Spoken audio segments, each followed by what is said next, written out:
Hey there Retro Games fans, this is Andy C from Piece of 8-Bit. Welcome to this week's video. Can you believe we are already 2 weeks into January? The year is already flying by. It'll be Christmas again before you know it. Sorry, no, I didn't mean to say that. I'm sorry. I'm sorry everybody. I'm sorry. Let's not talk, let's not use the let's not use the C word again.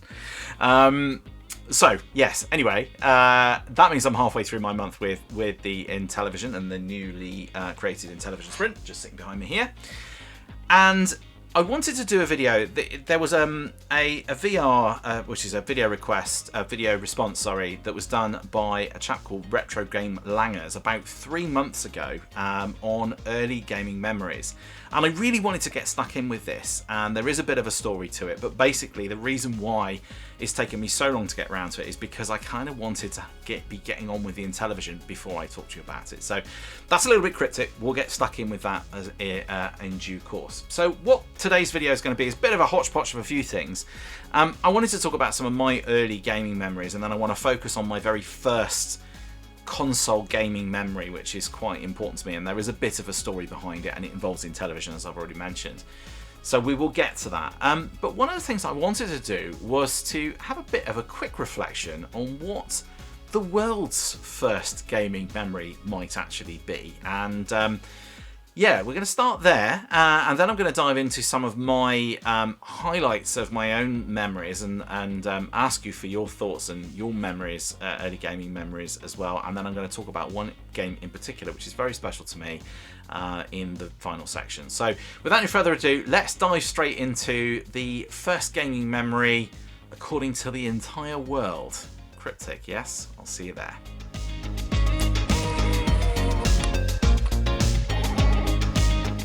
Okay, so a bit of a history lesson for you then before we dive into my own personal early gaming memories.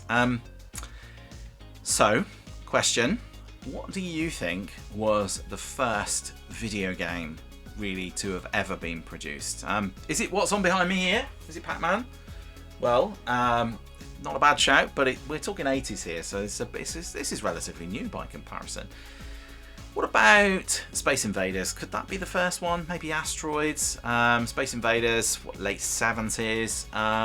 No, we'd have to go back a little bit further than that. Maybe it's Pong. And that is largely credited as being the first kind of viable video game, the first commercial video game. And in that regard, that's not entirely wrong. It was the first really commercially successful video game.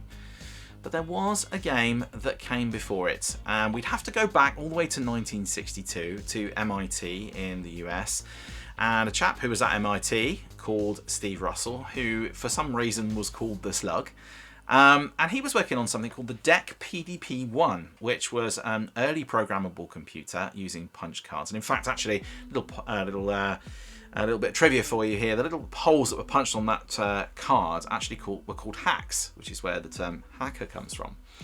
And Steve Russell, aka the Slug, decided that being as this was a programmable computer and came with a screen, which was pretty rare for computers back in those days, that he would create this little game. And he created a game called Spacewar, which was essentially inspired by the space race at the time. So this is 1960s, as you would imagine. And it was very, very popular within MIT. And in fact, whenever the computer wasn't being used, people would go along and they would play Spacewar. And in fact, they would tell Steve to get lost whilst they were playing their game. And it became quite a phenomenon and ended up spreading to a few other universities across the country. And it caught the attention of a chap called Nolan Bushnell, who saw the game and thought this is a really cool thing. And Nolan Bushnell is one of the founding members of a computer company or a console company that you may have heard of called Atari. Now, he saw the benefits of that game and thought that this could be something that could make some money. And so he created a game, a similar sort of game, although largely considered by Steve Russell as being an inferior product, called Computer Space. Very similar sort of game, and that game was the first game to be put inside a cabinet with a coin slot and is largely considered to be the first arcade, well, it is the first arcade game. And Yeah, I also had the privilege of seeing one of those, as well as the DEC PDP one, up at Game On in Edinburgh a couple of years ago. And the Computer Space cabinet was fantastic, and it was even used in the film Soylent Green, would you believe? It was very futuristic looking, beautiful thing. The one I saw was black and sparkly green and looked amazing. I think it still looks incredible now. I wish they'd make arcade cabinets look as good as that still even now. And so there you go. That was the sort of first. That was the first foray into computer gaming, and everything else kind of came from that, really, all the way up until 1983, when there was a major crash in the US gaming market. Atari initially were called, and nobody could pronounce it, and I've written it on my board. Sizzy. Nobody could pronounce it. Part of the reason why they changed the name to Atari. And of course, then we did get Pong sometime later, and that was really the first very commercially successful game. And the problem with Computer Space, in fact, was that Nolan felt that it was too difficult to play, and that you should be able to put it in a bar or a pub, and it should be able to be played by a drunk guy in a pub. And largely, Computer Space was considered too difficult for that. So Pong came later. Now, it was a little bit inspired, should we say. Inspired, probably let's use that as the operative word, by something that had been created by a company called Magnavox. They had produced something called the Magnavox Odyssey. They had seen the benefits of perhaps home computing and home game playing, and they created the Magnavox Odyssey, which was probably the first game console, I guess, and you could plug it into your TV, and it was very rudimentary. It was a very rudimentary version of what you would recognise as Pong. Atari, the renamed Atari, came up with the Pong. Atari, by the way, comes from a Japanese game called Go, and you would shout Atari in the middle of the game. I think it did help them actually out in Japan. A lot of people thought that Atari was actually a Japanese company, interestingly.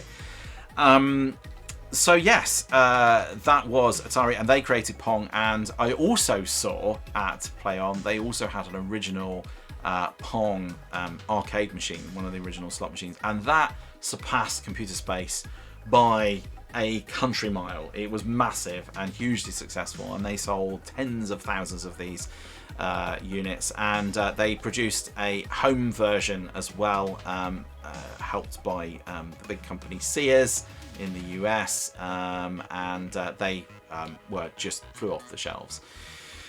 And that really is where everything started, and we had a link up between Atari and Namco, and that's the story of Pac-Man, and Midway were in there as well. And there's lots and lots of history that happened after that, but it was a bit of an explosion, and it all started right back in 1962 with Spacewar, and then Computer Space, and later Pong, which Pong was that real catalyst for basically getting computers into the home, and getting consoles into the home, people playing on their TVs, but also the explosion of the arcade as well in the late 70s, pioneered in many ways by Atari, but also Midway, Namco, who were a startup company. They made the little sit-on horses and Disney characters that you ride in the shopping malls, and they got into gaming, and of course Namco, huge name in the gaming industry now. So yeah, a very interesting period in history, a bit of an explosion, a bit of a bubble like we've seen with lots of things in more recent years as well, that burst in 1983. The day was saved by Nintendo arriving on the scene. But we also had, of course, our Intellivision in there, Magnavox, ColecoVision, all of these big names that some of which are no longer around. In fact, many of which are no longer around. So there you go, that's the world's first gaming memory then. So Spacewars back from 1962, followed by a plethora of very early games that still, even to this day, 40, 50 years on, are still incredibly popular. Pac-Man especially, incredibly popular, still to this day and age, somewhat of a phenomenon, and largely because it was a cute character. And I remember I saw a documentary about this. I think it was Nolan that said it. Nolan Bushell from Atari actually said, what characters do you remember from Atari? And you just don't. But Pac-Man, everybody knows, because he was a cute character. So there you go. That is my very brief history of time and the world's first computing memory.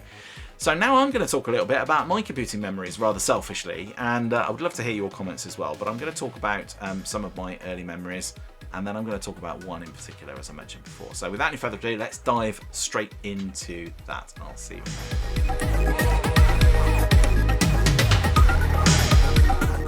So I'm going to skip over my very first computer gaming memory because I'm going to save that for the next section, as I mentioned before, but I just wanted to talk about 4 areas quickly from my recollection of early gaming, and some of them will cross over with your own as well, and I'd love to hear your thoughts. Do a response to Retro Game Langer's video and let me know your thoughts in the comments as well below. But I have some early memories, and some of them will be the same as yours. So back in the arcades, if we started there, that's really where one of the first places that I experienced video games. So I was born in the late 70s, and really as I sort of become a young kid, we were into the 1980s, and of course by that point we had some absolutely amazing games out there. And of course my first 2 gaming memories are the same as many people's, and I've spoken about these 2 games already, and that of course is Space Invaders and Pac-Man, and I would see those 2 games in the arcade and make a beeline for them, as you would expect. Those are 2 very early memories. Been playing those games my whole life, as long as I've been able to move a joystick around, and I just love them. But I think probably my fondest and still pretty early gaming memory was Outrun, which was by this point about 1986, and I remember seeing the Outrun cabinet in an arcade for the first time, the one that you sat in, and those of you who watch my channel will know how much I love Outrun.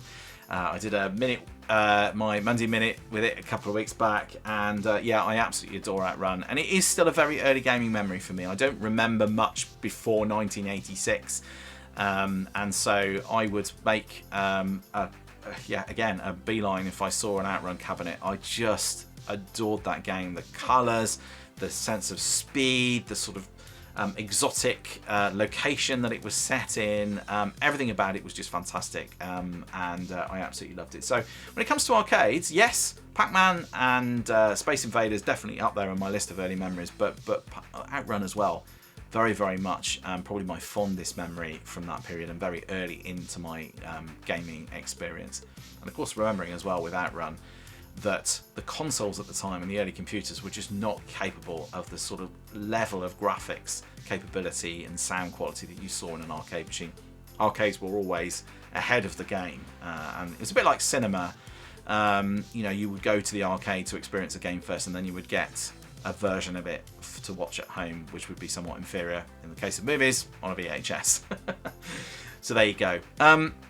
Then the next thing was LCD games. Now, I never owned a console as a child. I would always go around to my friend's house and play on their computers and consoles, and I do have a computing memory, which I'll tell you in a moment. But I used to play on these things, and Langer's referred to this as well. He referred to a little racing game that I used to play, which I don't have anymore, sadly. Long gone for me. And I think I bought it off the market for a couple of quid, and that was a game I played on loads, but I had loads. I actually had a bit of a collection of these little games. Now this is a game actually that I own now but didn't own back in the day, and it's actually one of the very early appearances of the Mario Brothers in a game. In fact, I think it might even be the first. And this is a little game. They work in a little factory and they have to load up the truck with the packages, and you have to make sure they don't fall off the conveyor belt. It's actually a really good little game. It's very noisy and it annoys everybody around you when you play it, but it is a fabulous little game. Picked this up quite recently, but I used to love these, and I had loads of little games. And as we got into the 90s, in fact, they got a little bit more advanced. Still black and white LCDs, but the screens got a bit bigger and the games got a little bit more interesting. So I had quite a few of those. And I remember playing Donkey Kong back in the day, and that was really, for me, a lot of my gaming was done at home on that device there, or one devices like that. So that was my second route into early gaming for me. My third route was a computer that I had as a kid in the mid-80s, a second-hand computer that my parents bought for me, and it was called a Dragon 32. Now, I'd never heard of it. I remember seeing it on Christmas Day, and my dad set it up in the kitchen, and he wrote a little program to make the screen flash and say Happy Christmas on it.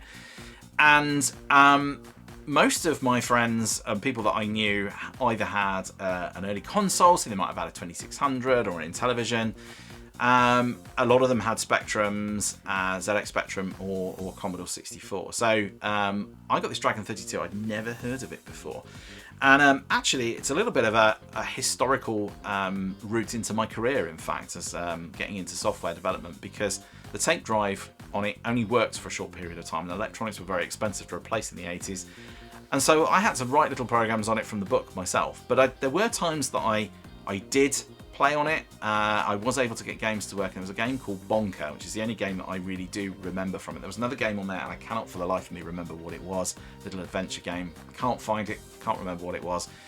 And this little game called Bonka, and you used to sort of go up. It was a little platformer thing, and you'd go up these little ladders and dig a hole in the ground, and there'd be these little alien things. They'd fall into it, and then you'd have to go and kind of fill the ground back in after them.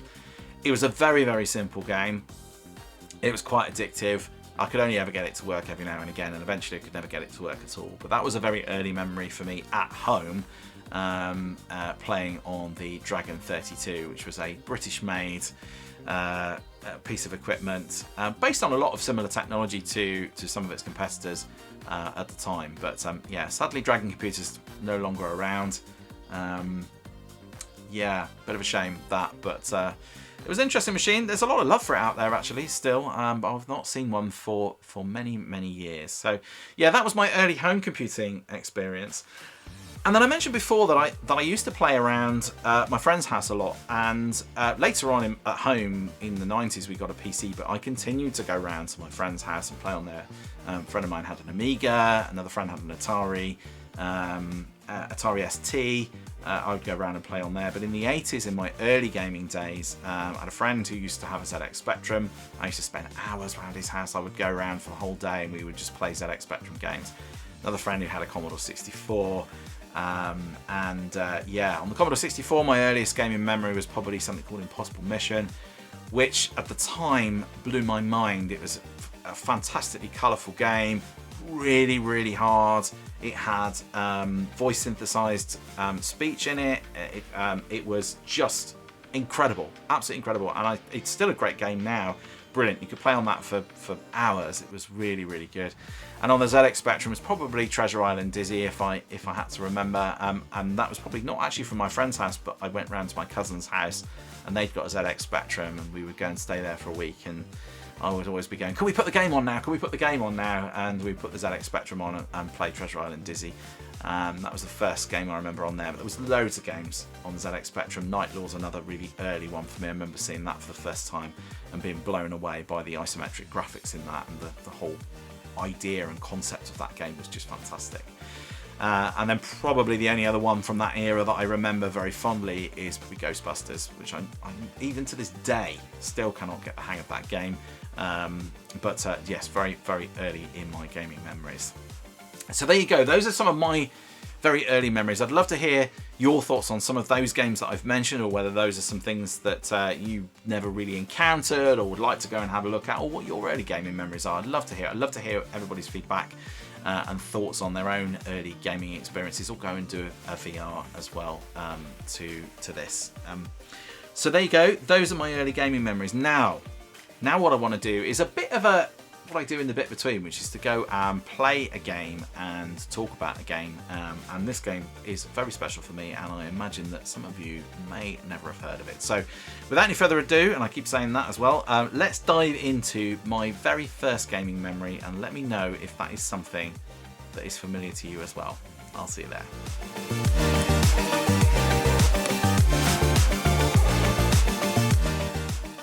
Right, so my first gaming memory is this. It's called Advanced Dungeons and Dragons, and it is an Intellivision game. So now you know why it's taken me 3 months to do this response, because I wanted to be doing Intellivision before I came to it. This is essentially the first, it's a D&D game, unsurprisingly from the title, but it actually brought the concept of sort of Dungeons and Dragons to video games, I think really for the first time. This is a game from 1982, so pretty early on, and the story behind this one is quite interesting. So when I was at primary school back in the early 80s, I was quite friendly with the one of the lads there whose dad was the caretaker at the school. Now in the UK, in a lot of schools, there'll be a little house on the grounds of the school, and the caretaker will live in that house, and they will look after the school when it's closed and in the evenings and that kind of thing, and keep the school in good repair. And so he was based in that little house on the grounds, and because I befriended him, and because he was based in the school grounds, after school I would go around to his house and play on his console. Now I remember this game, and in my mind I remembered a game with a map, and then there was some dungeon crawling in it, and then there was some mountains, but I couldn't for the life of me remember what it was. Now if you look at the Intellivision, you'll notice this 1970s styling, you know, with the wood paneling and all of this kind of thing. It's very, very 70s. It's brown. Idea being that it would fit in with the aesthetics of your living room at the time, with your wood panel television and all that kind of thing. Now, over the years, I've been thinking about this, and I was thinking, what was that game that I played? I couldn't remember the name of it. And all I remember was it was in this old console, and it was wood panelled and all that kind of thing. So in my mind, I thought it must be on the Atari 2600. And for years, I've looked around the Atari 2600 library, and I've had AI trying to help me out with it and get me to think about, get it to think about what sort of games it could be. And I kind of put this kind of elements that I remember in it. I remember there was a dragon, and I remember there was a mountain, and there's dungeon crawling in caves and a forest and all that kind of thing. I remember how fondly I remembered it, and whenever I went round to my friend's house, I always asked to play this game. But I couldn't remember what it was, and it really bugged me, and it was my first memory. Then last year, I was looking at consoles that I wanted to get, and I hadn't really thought about the Intellivision for a long, long time. And I found the Intellivision, the classic one that I've got, online with a load of games on it, and I was like, oh, I think I might go get that. That looks really good, and I'd love to add that to my collection. So I did it, and I ordered it, and it came, and I was very, very happy with it. And as I took the Intellivision out of the box, there was a spark of memory, some neurons connected in my head, and I went, I wonder if it was an Intellivision that my friend owned and not an Atari 2600. So I went back into my search again, and I said, show me some Intellivision games that have got mountains in them, and dragons in mountains, and caves, and dungeon crawling, and rivers, and forests, and all that kind of thing. And it said Advanced Dungeons and Dragons. And as soon as that arrived, I had a look at the picture on the back there. As soon as I saw that, I immediately knew that that was the game that I played some 40 years ago at my friend's house. Probably longer, actually. Some 40 years ago at my friend's house. And that was the game that I played. Now, interestingly, just a little side note to this story, I mentioned Commodore 64 and Impossible Mission, and it was that guy, he was obviously very lucky, who had a Commodore 64, and he was the first one I knew that owned a Commodore 64, and that was one of the early games that I played. I remember him getting very excited about that arriving one Christmas. So this must have predated that, because this, I don't ever remember seeing the Intellivision again once he had the Commodore 64 going. But yes, Advanced Dungeons and Dragons, that is the game that I played. I didn't get it with Intellivision, I had to go and seek it out. There is a sequel to this as well, which I'm considering doing for the bit between, because I've never played the sequel. It's a really hard game.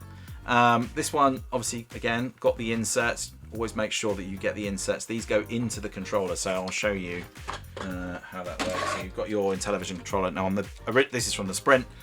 On the proper Intellivision, you've got a telephone coiled wire on the top. But these basically, I don't know if these actually fit. I haven't actually tried this. So interestingly, the original inserts won't fit in, I don't think, will fit into the new Sprint controllers. I should have tried that before I started recording. But that's interesting, actually, because it means if I'm emulating or if I'm putting other games onto the Sprint, I'm going to struggle with that. But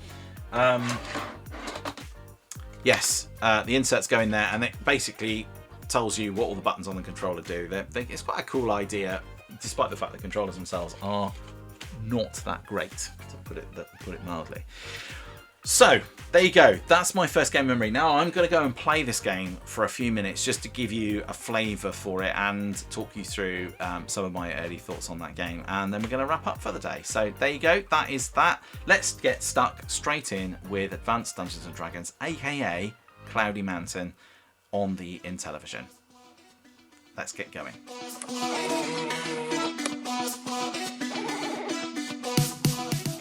Okay, so here we are in Dungeons and Dragons, and yes, I've had to fiddle about with the controls quite a lot to get this to work properly. I wouldn't recommend playing it on the emulator. It doesn't map very well.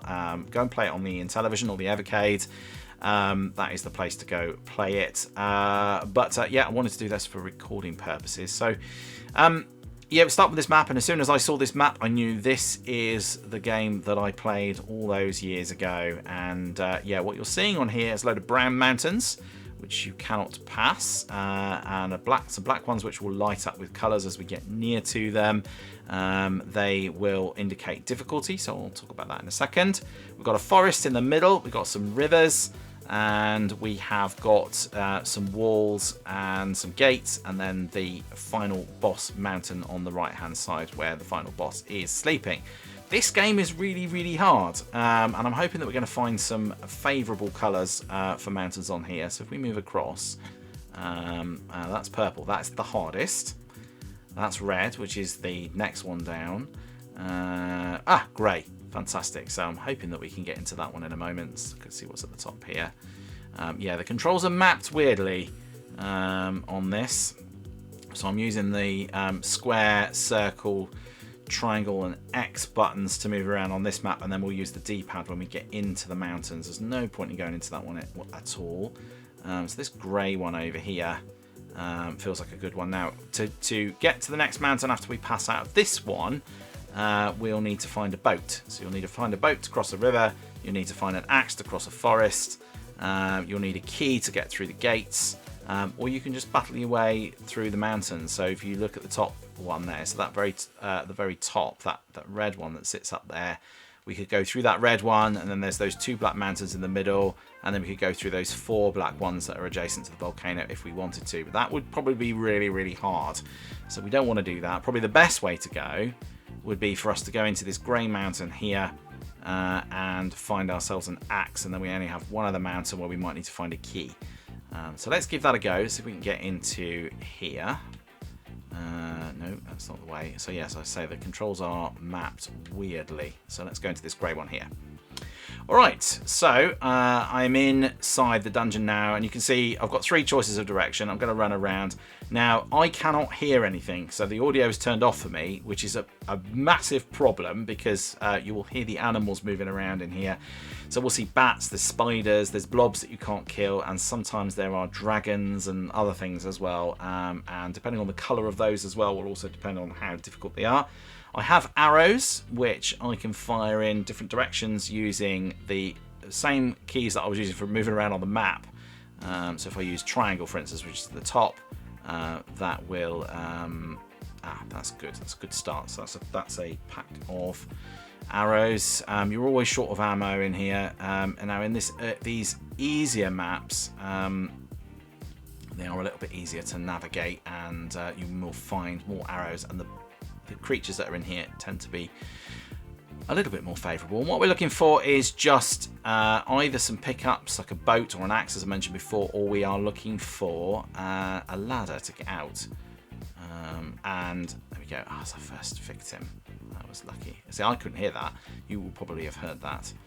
I don't know what that is. I think it's just a skull. I think it's just for decoration. Let's look down here what we got. So the map will reveal itself, and yeah, come on then round, so I can get you. There we go. You do run out of arrows, and also the arrows will ricochet. So if you fire an arrow and there's nothing to fire it into, it will bounce back and you will get into trouble. So yeah, let's keep looking around here. So some more arrows, that's really useful. Don't know what those are, just footprints or something, I think. So what you're doing as well is, as you're moving around, you're moving your aim button as well. So for me on the PlayStation controller, so if I'm heading downwards, I'm going to press X to make sure that I'm aimed. So here we go. So let's just see if we can get this bat, encourage this bat to come out here. There we go. Right, there's a blob there. We cannot... oh no, that's bad, that's bad, that's bad, that's bad. Oh. Snakes are bad. I wouldn't have expected to see a snake in here. As you can see, it was red, which is obviously a problem. I've lost a life already. So it throws us back out to the... If I get back out to the map in a minute, if I actually manage to make it out alive, you will see 2 dots on my character there as well. Now, when you hear... Now, obviously, when you can hear the audio, generally speaking, you'll hear the snake, and that will be something to avoid. You will kind of want to run away. You can press the fire button. That will make you run a bit quicker. Oh, that's a blob, so I don't want that.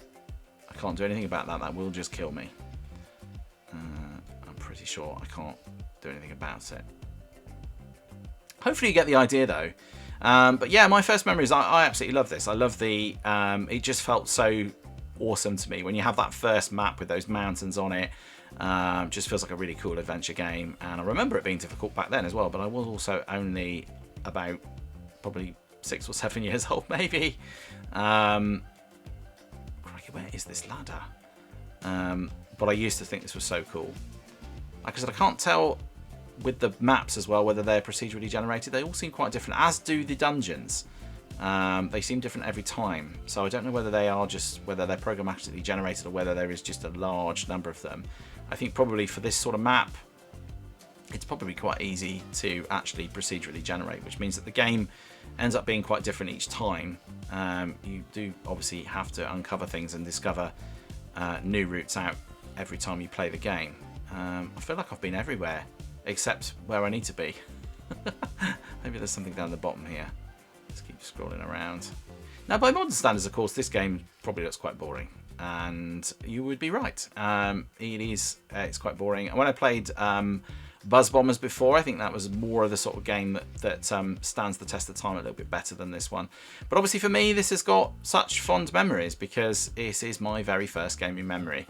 And yeah, I am really, really lost at this point. I don't think I've ever taken as long. I've practiced this game as well, just so I wouldn't like a complete fool. That has obviously backfired because I did see a little route, a little branch that I hadn't been down. I can't find it again now. Maybe that's why I didn't go that way. See, there's a... Oh, hang on. Oh, hang on. Right, I wasn't ready for that. Okay, so there we go. That's the exit. So let's pop out of there. There we go. Right. Now, you can see I've got 2 little dots now because I lost a life. Now, this is a problem for me. I'm actually stuck because I can't go back in that mountain. Oh, I can go back up this way, though, I think. Oh, hello. No, I can't go back up that way because that makes the screen go black for some reason. Another reason to not emulate. If I could go diagonally left, which apparently I can no longer do, then I would be able to get back out. And obviously, can I go... No, I can't. Oh, yes, I can. I can go this way. So let's go... Oh, it's another grey one. So let's go in there. And while I'm doing that, I'm going to wrap up on this video for today. So thank you very much for watching. Let me know your first gaming memories as well. And also let me know if you remember this game and whether you... Oh, that was a stroke of luck. Oh, that was also a stroke of luck. Look how easy that was to find.